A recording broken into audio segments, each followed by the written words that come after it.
What's the secret to running profitable PPC on Amazon? You have to understand PPC is a tool that is there to magnify the success that your product already has. PPC is not there to save your product. PPC is not there to bring the success that your product is not going to have organically. Is that why sellers find advertising so hard? When you start jumping to your PPC dashboard and you start seeing ACOS that is higher than what you expected, then unfortunately you start behaving from an emotional point of view. Is it too late to sell on Amazon? I would say is... Welcome to Surviving Amazon, the podcast that exposes the brutal truth behind selling on Amazon, where only the strongest survive.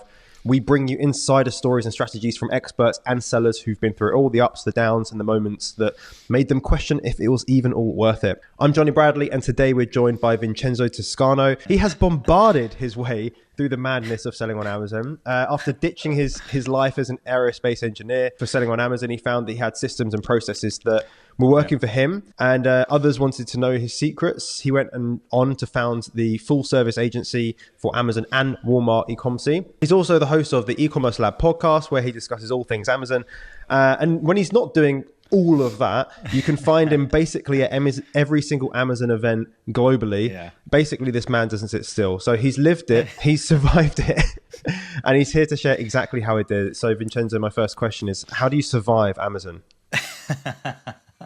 So first of all, Jonny, thank you so much for having me. It's a pleasure. And, I always say this to you. I think you're putting some solid content out there, which is actually helping other sellers survive. So I appreciate what you're doing with, the Seller Pro Academy. So keep crushing it. Thank you. But yeah, that's a pretty cool question, to be honest. I get asked all the time, like how you actually survive in the Amazon space and at the same time, have a life, And I would say is... I'm not going to lie to you. It's definitely a business model that takes a lot of courage. And when I say that, is like, I feel whenever we talk about Amazon, we always try to focus on the execution point of view, but there's a lot of mindset behind, guys. Like when I say that is when I was getting started on Amazon, trust me, the initial months, year or so, like it was crickets to some extent. Like it really was a tough period for me.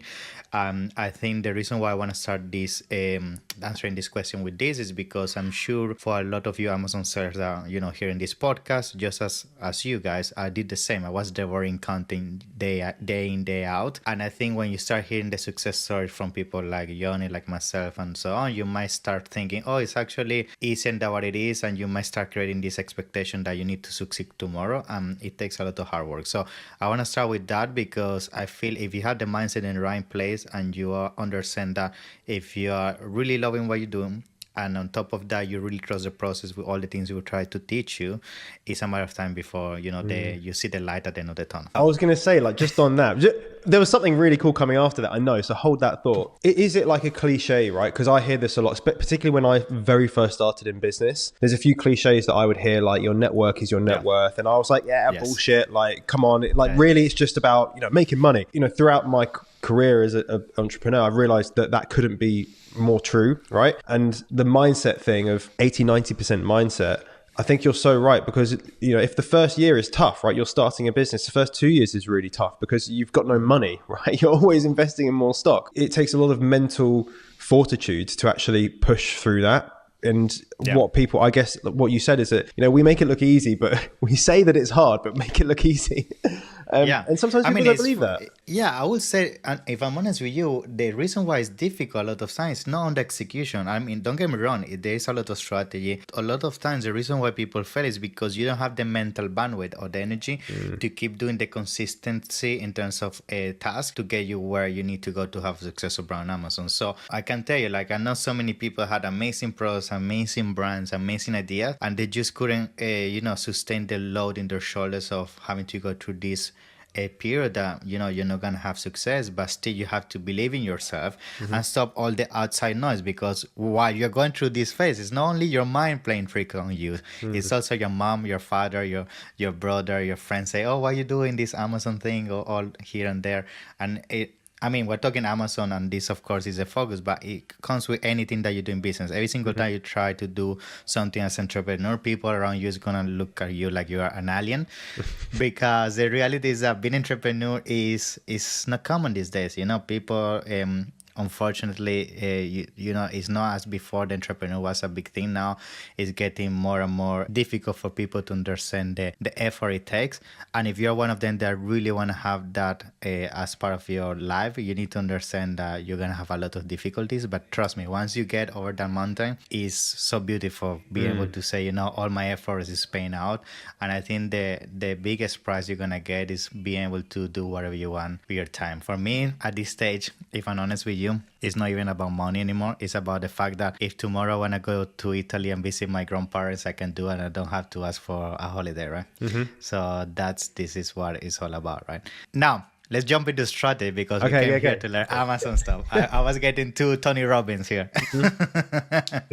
So now, in terms of strategy, guys, I would say what really is going to make you stand out and succeed in Amazon in 2024 is, first of all, understanding that your business is not Amazon. And why do I say this? Of course, we're going to start on Amazon. That's where the money is and that's where the revenue is going to start. But from the very beginning, we need to structure our thoughts and our execution into building a brand that can go beyond Amazon, because the days of only building a product that is essentially just a commodity to do some quick cash on Amazon, those days are over. Amazon is a distribution channel, is a very good channel because Amazon brings all the channel and exposure to us. But that means at the same time that we can also put all the eggs in that basket, because as in one side of the coin, Amazon is the best market to be in terms of exposure. On the other side, Amazon is also very first when it comes to taking you down within 24 hours. The fees sometimes are very high when it comes to certain niches. The PPC is very competitive, so you need to be able to understand the pros and the cons.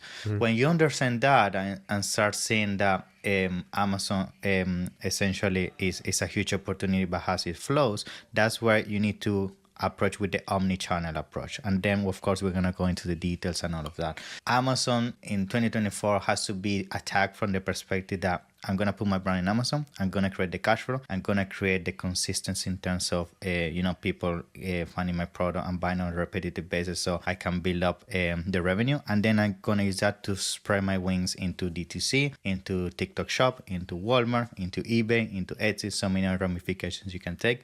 Because when the dark days come, which sometimes come on your Amazon journey, you're going to need to make sure that your revenue doesn't go to zero or fluctuates consistently. That's where most sellers go actually under. Every single time I talk to an Amazon sellers that they are not able to survive, it's because all the revenue was on Amazon.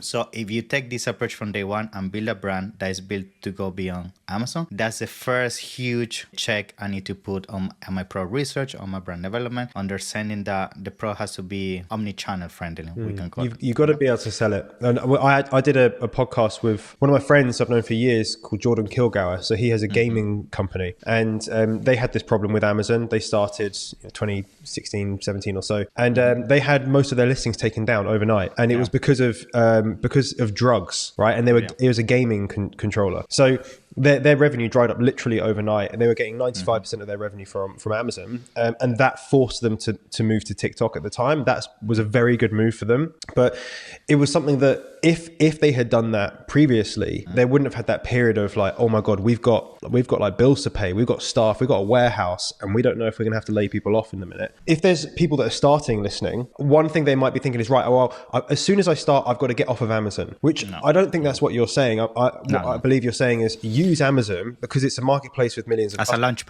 As a launch pad, figure out your marketing, figure out what works, because there is going to be a period of like, well, what does actually sell this product? Who is our real customer? And then you go, cool, let's then take this approach. We've got Amazon working. Let's move to TikTok or to eBay or to Walmart, and then let's do that. And after we've got that, then let's move to somewhere else. And eventually you have all of these different marketplaces. You get the omni-channel presence. Exactly.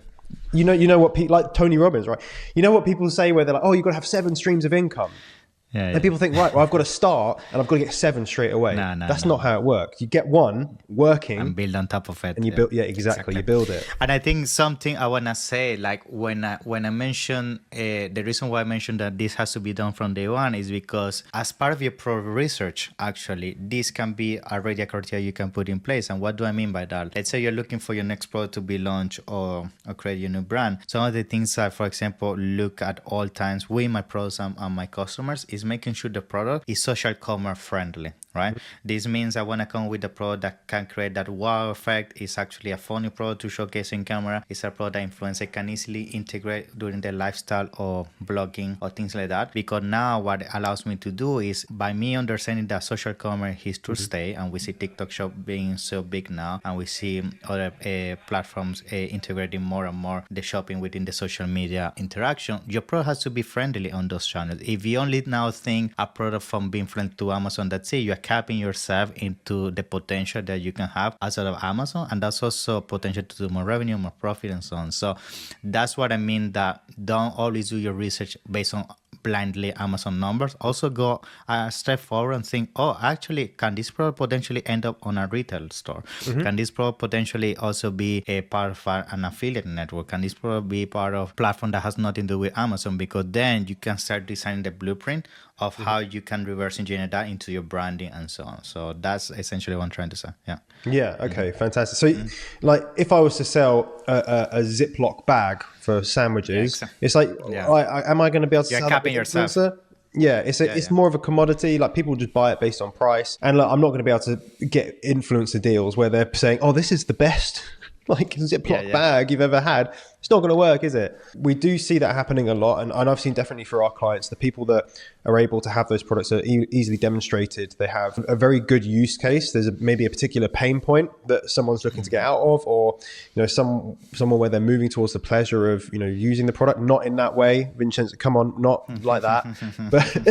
but you know what I mean, right? Then the question comes up, right? People say, well, surely everyone's they've done these products already, and is it too late to sell on Amazon? What's your thought? To be honest with you, this is the moment where you have the biggest amount of data you could ever have at your disposal to make the smartest decision when it comes to selling on Amazon. So why do I say that? When I got started like 7 years ago, a lot of the things were guessing. You couldn't really study data in depth because there weren't the tools. Brand analytics didn't exist back then. Also guessing because there weren't a lot of case studies in terms of how to do proper launches and all of that. So now you go online and you have all these fingertips, and some of that content is even free. So what I'm trying to say, yes, there is definitely more competition, but at the same time, if you put the effort into doing your research, now you have actually a safer method to launch a product and be successful, because you have now so much data that you can be super smart in terms of how you structure your listing, how you structure your PPC, how you reverse engineer the avatar within a specific niche to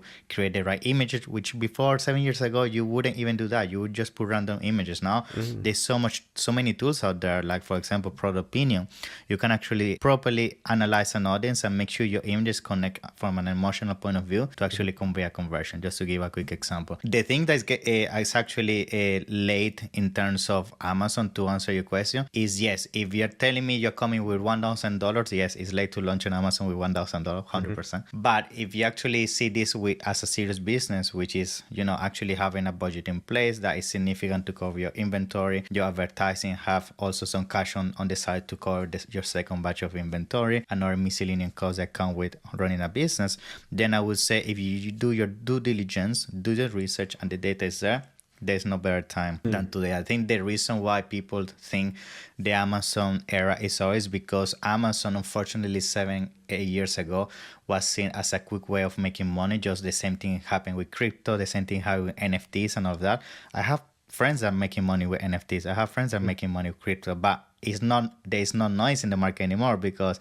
it's not a quick win anymore. But the people I know are putting the effort and time, they are doing it. So that is the same with Amazon. If you're putting the effort and the energy, it's a huge potential, especially now more than ever, because so many people are pretty much, throwing the towel because they got used to the easy wins, and now it's not an easy win anymore. And the ones that actually put in the work, trust me, they're having a good ride in the space. Yeah. That's a really good analogy, because when I started 2017, there was a lot of buzz around Amazon at the time. A lot of it was in the US, and it was a lot easier to put basically any old shit up there, anything, and it would just be like, it's top page one.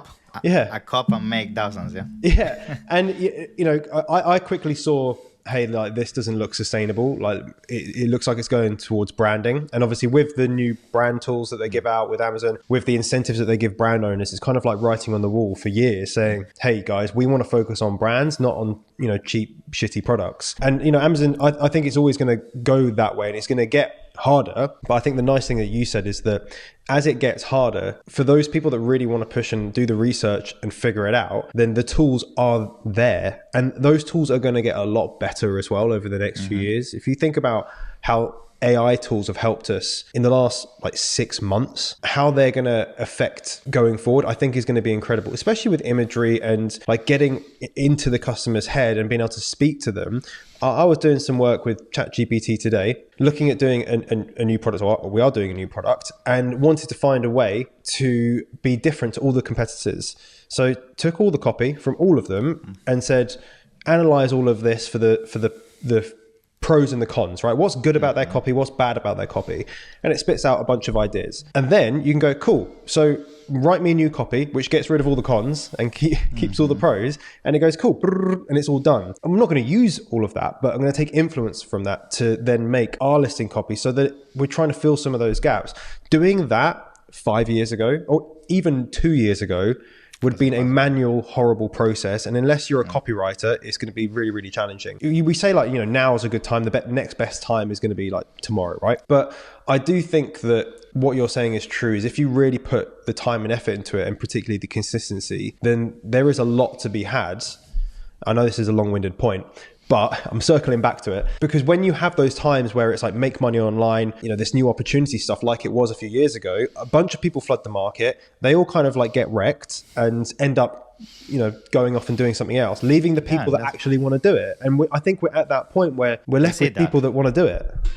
I'm saying actually that in some categories. Some categories for us actually are getting easier, because all the people that the only way they knew of doing things is just a generic product with driving pricing down, didn't focus on branding. They cannot sustain the cash flow burn anymore. So they're going under, they're closing their listings down. They're having now a consolidation of the market. In fact, I think 2025 is going to be one of the best years to actually sell on Amazon, for the mere fact that what is going to happen, a lot of people is not going to be able to essentially order stock again in Q1 because they haven't done proper projections of the inventory. And on top of that, they didn't build the profits to the same the PPC. So that means they're not coming back in Q1. Then in Q1 also, what is happening is seeing everything that's happening in the panorama, specifically macroeconomics and the political thing that's happening in the States. I think the confidence is also going to rise again, especially in the States. So that's also going to drive more people start spending again more in online. So the few that actually survive, given the void that the masses leave,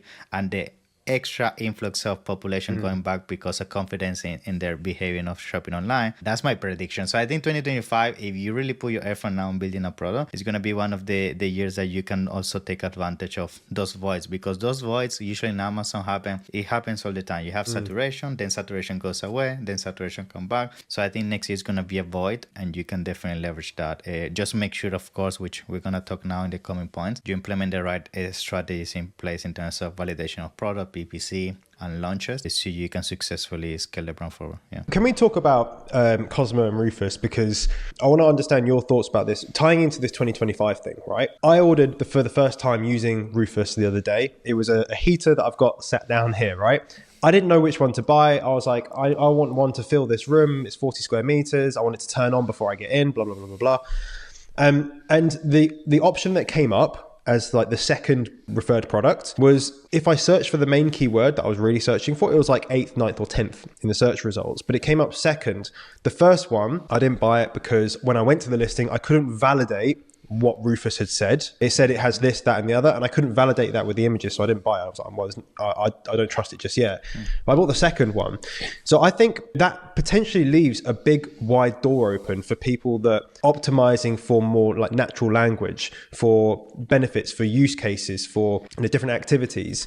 I think it leaves the door open for new sellers to make it a little bit easier to survive. And those people that didn't optimize for mobile or anything like that, or they didn't optimize for whatever, you have a ability where another seller can come in, a newer seller, and start taking some of the sales from the people that have been there for a while. What do you think? So I've been with Rufus, if I'm honest with you, and Cosmo, we've been seeing mixed results. So I understand what you're saying. Like sometimes recommendations don't properly connect with what the consumer is looking for. The simple answer to that is that it's in beta right now. So there's a lot of things that haven't perfected yet. But we already are seeing certain optimization we're doing within our listings that are helping us get prioritized with Cosmo and Rufus. So one of the things that, for example, we find that's being very helpful is we're starting to see that when you make questions to Rufus usually by nature what it's going to try to do is try to find if somebody make the same question in a listing. So essentially what we're trying to do now is come up with the top 10 questions that you will make to Rufus as a human being just by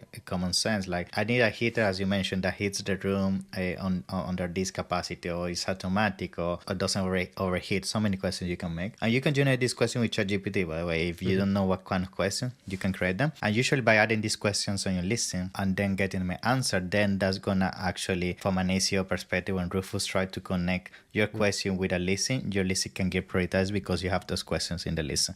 So that's one way you can start giving priority in the eyes of Rufus. The other thing that you can also do that we see is working is also your images, right?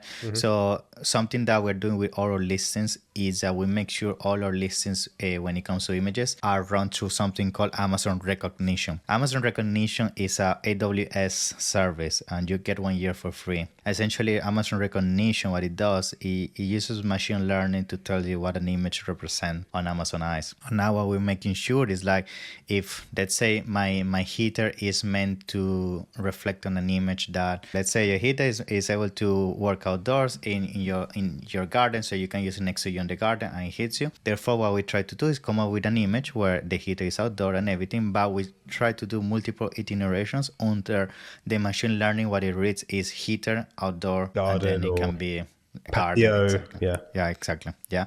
And then when you do that consistently across all your images, and then the images essentially connect very deep into the what the product is meant to do from a relevancy point of view, we also see Rufus prioritizing that. And the final trick we also do is we now, every single product we launch, we try to make sure our packaging is actually an ACO packaging optimized. So what do I mean by that? If the heater is meant to be for outdoors, the first thing that we do is we put the box on the main image, and in very big we put a heater for outdoors as a phrase, right? Because then what is going to happen is when the machine learning reads the image, they also able to recognize a text, and by having that phrase, the first thing, if none of your competitors having that on your box, Rufus, the first thing is gonna do is gonna go to the machine learning and say which images have connected with heater for outdoors, and if yours is the only one that has in the image, that's also gonna give you a boost. So again, these are ways to induce it. Of course, there are so many case studies. We are still trying to figure out like what other things we can do from an SEO perspective, because I still think SEO is here to stay. The simple reason for that, and I remember Bradley was giving an example in Korea when I was with him, is he was saying, like, for example, in Google, that now you have the AI assistants. He made a video in terms of who has the better data, Helium 10 or Jungle Scout, right? And he made this video on YouTube, and he was showing how Google now, when you make and he made the example in live, like asking, oh, who has the better data, Helium 10 or Jungle Scout? And the AI was still picking his video over all the competitors because the title say exactly what the question is you asked to the AI. So that goes back to my example of why you need to replicate a similar questions on your listings, on your Q&A section, because Rufus is going to do the same with your listings. That's a really good point. Really, I had someone reach out to us about the Seller Pro Academy, and we go, how did you find out about us? Thinking it will be my book or YouTube, and they wrote ChatGPT. I was like, oh, no way, as if like you actually find things. Obviously, so I do agree, like SEO is here to stay, and you know, I don't personally read product descriptions. I don't read bullet points. I don't read titles. Maybe subconsciously I'll see if you... They don't have the time. They have the time for that, Like I scroll through the images, and one of the big concerns that I sometimes have with essentially keyword jamming in images is that it kind of incentivizes you to push the characters, the number of characters up, right, on an image. But then from a customer point of view, I then look at this and go, that's not what they want. They want an image that tells 1,000 words. So I think there's a really there's a very fine line between let's give Amazon the information that it needs to give us exposure versus let's give the customer the information they need to purchase, because we know that people read at a certain pace, generally speaking. I think like 3 words every 1 second. So, when I first started, it would be like, here's the list of features, bang, bang, bang, bang, bang, and like 20 different like features on the page. And then realize that could be good for like SEO, it could be good for recognition, but it's really bad for the customer because they don't actually read any of it. So one of the things I'm concerned about and how this is going to go into the future is, if you go too far one way, then it might make it great for the customers, but it might make it awful for something like recognition or Rufus. And I think that's going to be a really hard balancing act. But if we get it right, then potentially you're into a really favorable position with Amazon and with customers, right? Yeah. And that's what I think it also connects back to my initial point of why I think 2025 is going to be such a good year for launching, because there's going to be so much uncertainty, because essentially the system is changing, that the ones that actually spend extra time to understand that are going to be able to leverage the void, that are going to leave the sellers that are essentially not adapting to the new way of how Amazon works, and combining that with what I just said, which is some sellers going under, what is happening economically. It can actually be a new ticket into having a smoother ride into entering Amazon with also a successful product, right? So it's a win for everybody. Yeah, so let's move on to PPC, right? Because this is obviously you guys, that's what you do, and you do everything, but obviously PPC is a pretty large part of that, right? The main engine. Yeah, it's the main engine. And you would talk about engines, wouldn't you? I mean, that's what my brain operates at. I used to do airplanes. So for me, it's like engine 1, engine 2. And so. Good. So I definitely like it's the engine. It's the thing that makes everything work. It's the fuel to the fire, all that sort of stuff. What's the secret to running profitable PPC on Amazon? So I would say something that we have to understand first before we go deep into how to successfully run PPC. You have to understand PPC is a tool that is there to magnify the success that your product already has, right? And why do I say that? PPC is not there to save your product. PPC is not there to bring the success that your product is not going to have organically, because essentially even if I implement the best strategies possible, I have the best keywords, the best campaigns, the right segmentation, but the product is not built for success from the perspective of the feature, the offer you're bringing to the table, how you're presenting it from an image perspective, the copy and price point, everything's going to go to waste. So that's something you have to understand. Like, product has to be properly optimized in terms of the foundation of the offer before PPC can be profitable, because PPC is a tool to bring traffic, essentially a structure that is optimized for conversion. The structure, which in this case the listing, is not optimized for conversion. PPC is not there to do the conversion for you. That's the other thing. Now, how we make a PPC profitable? So I will say another thing you guys have to do from the very beginning, from the moment you start doing your product development, is actually understand if you're actually going to be profitable in the first place. And I know this might sound as a surprise, but a lot of people, when they do pro research and doing the business plan to launch on Amazon, they don't understand what is going to be the average CPC. And if you don't understand what is the average cost per click, and you also don't understand what is the average conversion, you might fall into the trap of thinking that, yes, this is a good product in terms of the revenue and all of that, but then mathematically sometimes happens, and I have seen so many times, even if you have a very good conversion, even if you have control of the CPC, numbers are not gonna allow you to be profitable at your current price point and what the market is working at in terms of the demand and so on.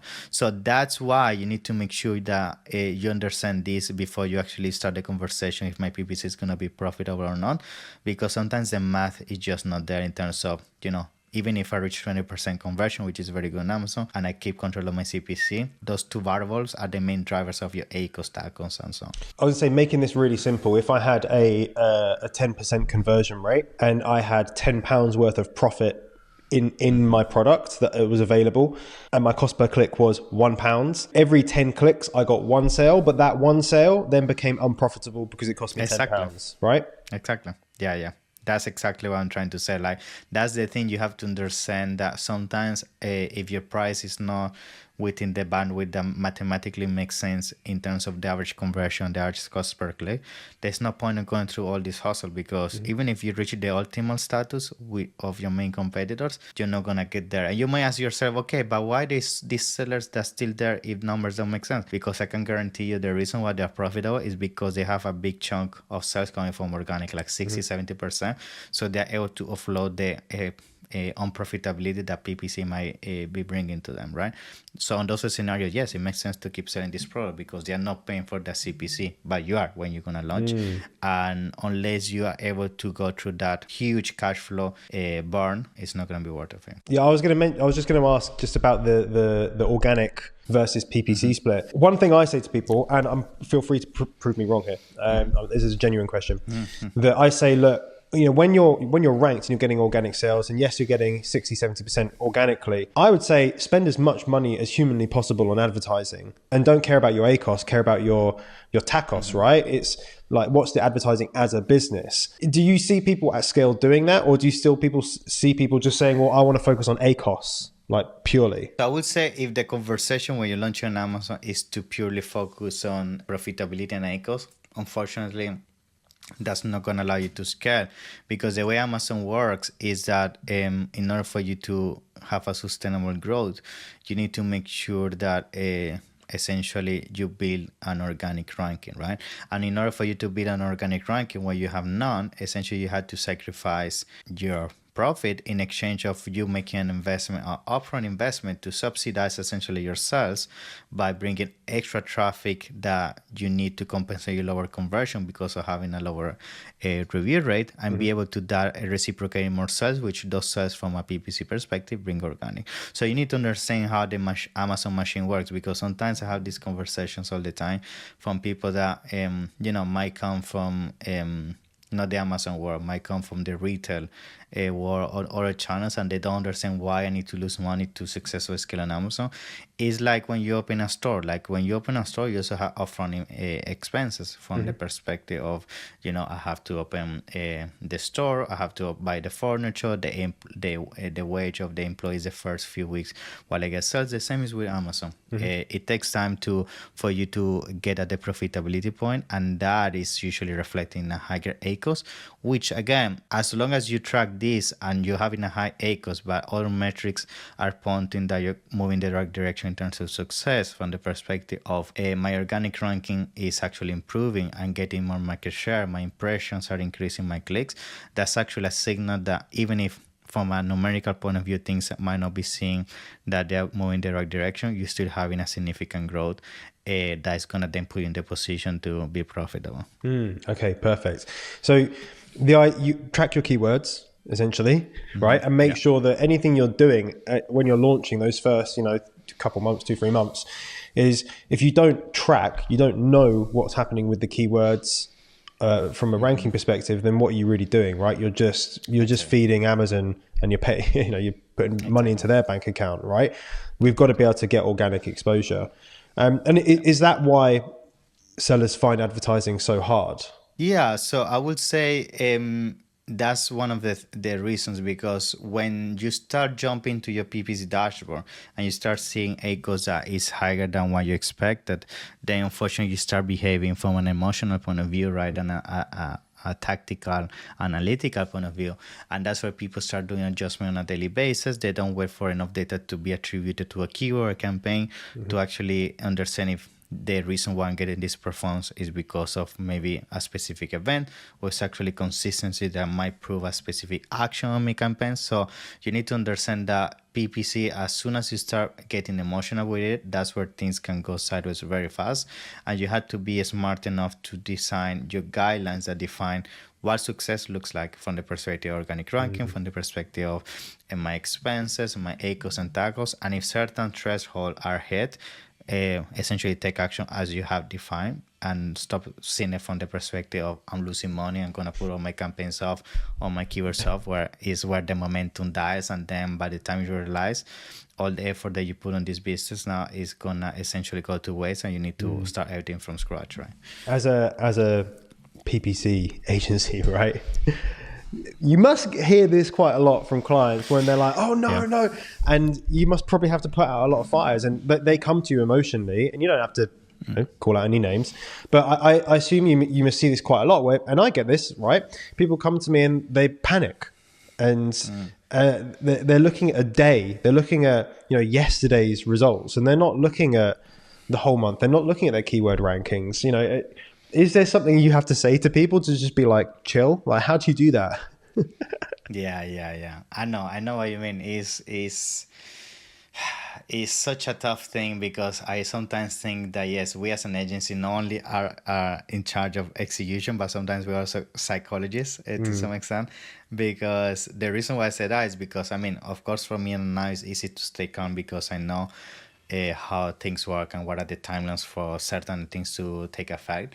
But yes, if you have never gone through this, of course, your mind is going to go into survival mode as soon as you start seeing things into the red, because that's how the brain works. You want to essentially avoid failure. You want to avoid, the fact that people around you say things about you. It's all your mind playing tricks with you. So that's where I will always advise, surround yourself by people that have done this. And this is part of being part of a community like Seller Pro Academy.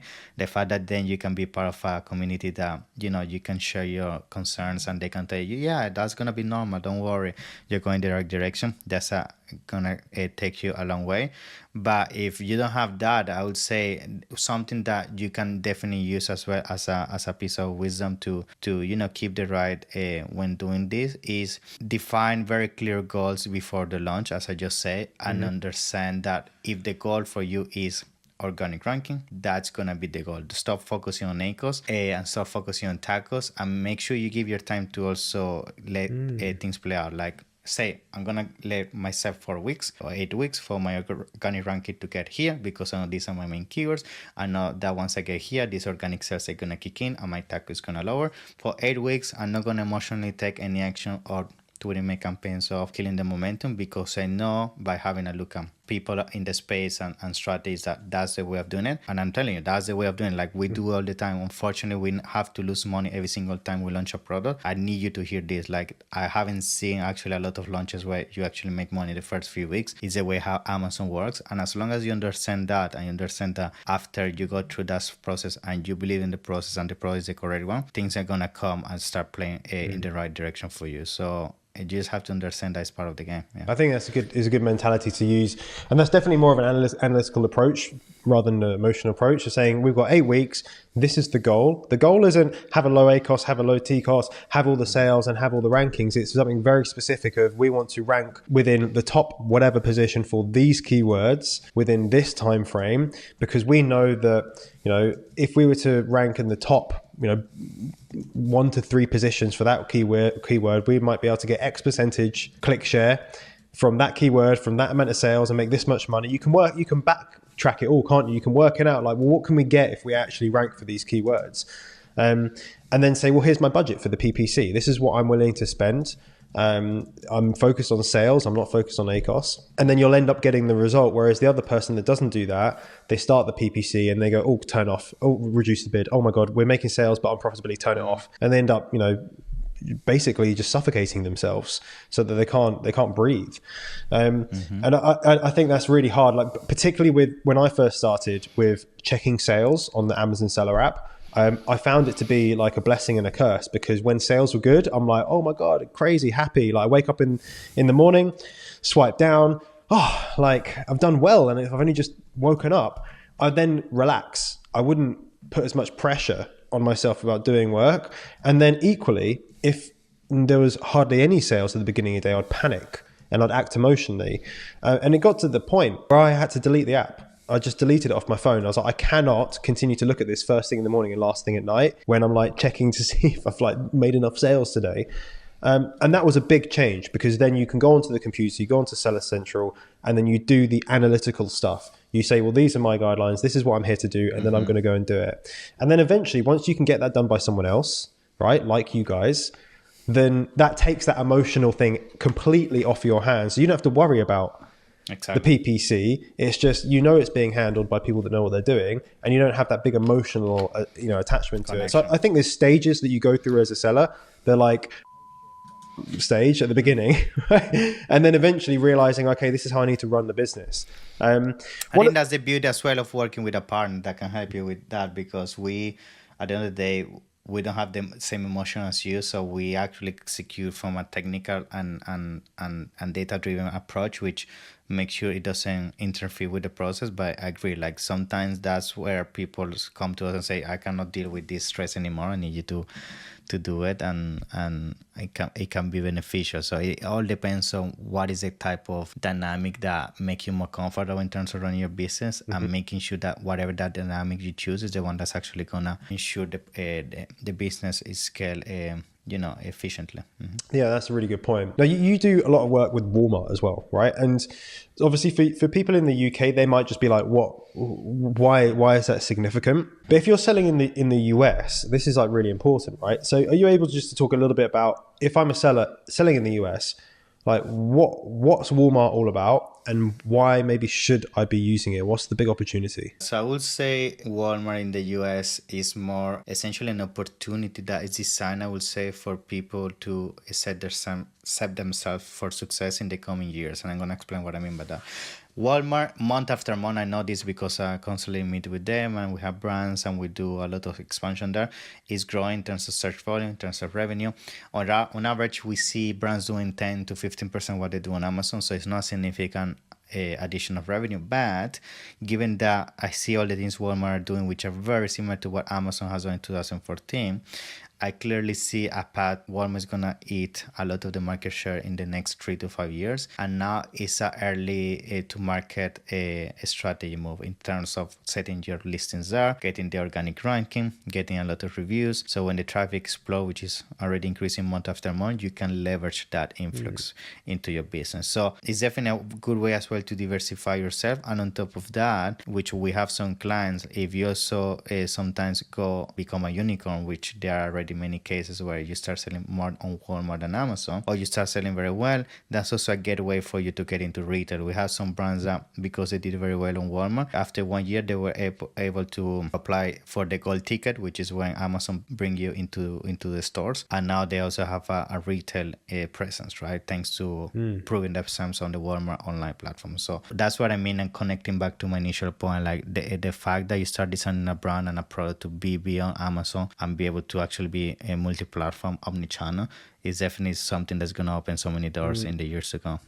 I think that's important because I've seen a few people, do that over the years, and particularly for like online sellers, right? Amazon sellers, it's like, a scary, like in real life stuff. Whereas like Amazon, everything's done by them. They don't have to worry about anything. They've got to deal with it.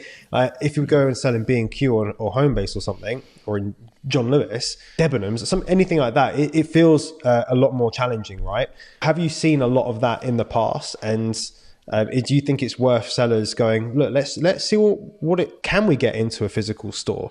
Is that something that we want to do? I mean, retail for us is definitely something that, going back to how you prepare your product for that, it goes back to simple things such as your packaging, right? I think making sure your product is retail ready, given the amount of criteria and things you have to go in terms of checklist to make your product retail ready, in essence, it's going to allow you to have your product so much better than your competition from a branding perspective, because those checklists are in point, because they have also psychological meaning behind in terms of how product has to be ready, in terms of be able to be presentable on a store. So that's you can actually even use it as a plus, because if you go through those checklists and you make it happen in your product, now not only you are future proof for when the retail opportunity comes, and then Walmart is only one of them. We also, for example, do Alibaba, where we open B2B distribution. There's also ways, for example, in the UK, like John Lewis and all of that, like if the product makes sense. But what I'm trying to say, if your product is meant and designed from the very beginning with that audience in mind, that also is tap into something that most people on Amazon don't do, which is how you create that first impression to a consumer when they get your product, which is what people have on stores, right? Most people on Amazon use very basic packaging. They don't focus on the unboxing experience. They don't focus on